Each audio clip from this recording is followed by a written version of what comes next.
Hi guys, welcome to topic 6.4 Conduct Procurement. The procurement management plan defines how all procurement management processes are to be carried. Let's look at the activities that need to take place during the conduct procurement process. Issue the bid package to potential sellers. The organization distributes the bid package to potential sellers in order for them to make a proposal. Hold bidder conference. There will be a lot of queries or questions in the minds of bidders once they receive these bids. So it's always advisable to bring the bidders on a common platform and have conference with them to answer all their queries. Now that the queries have been answered, bidders come back with their final proposal which needs to be evaluated.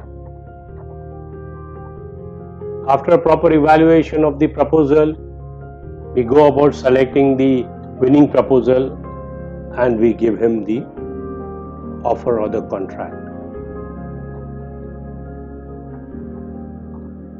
There are a total of 9 inputs in conduct procurement process. The first one is the project management plan. This is a common input and it is important as the plan will contain relevant information such as scope, source, time and cost. Conduct procurement documents.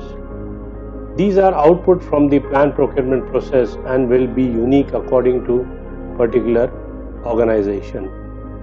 Resource selection criteria. This is also an output from the plan procurement process. Resource selection criteria must be agreed before the seller is selected to enable the process to be both objective and unbiased. Qualified sellers list.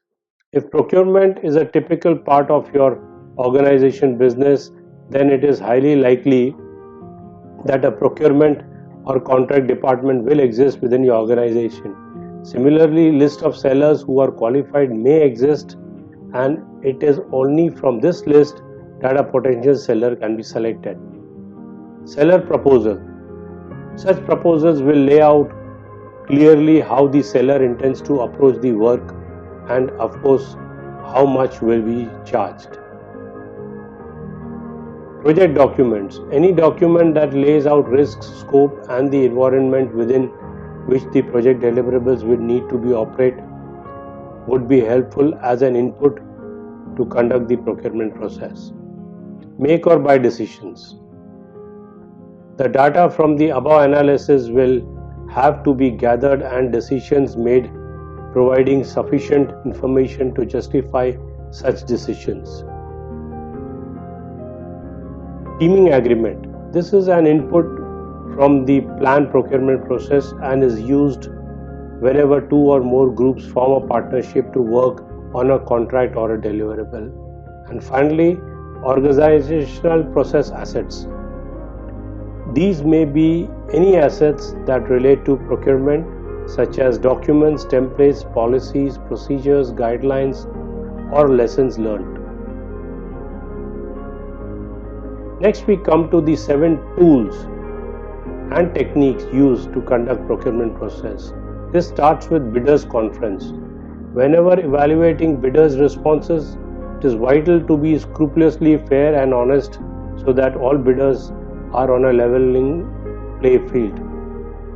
To ensure this happens, the bidder conference provides equal information to all potential sellers, including any answers to questions posed by one bidder, and this therefore shared with all other bidders.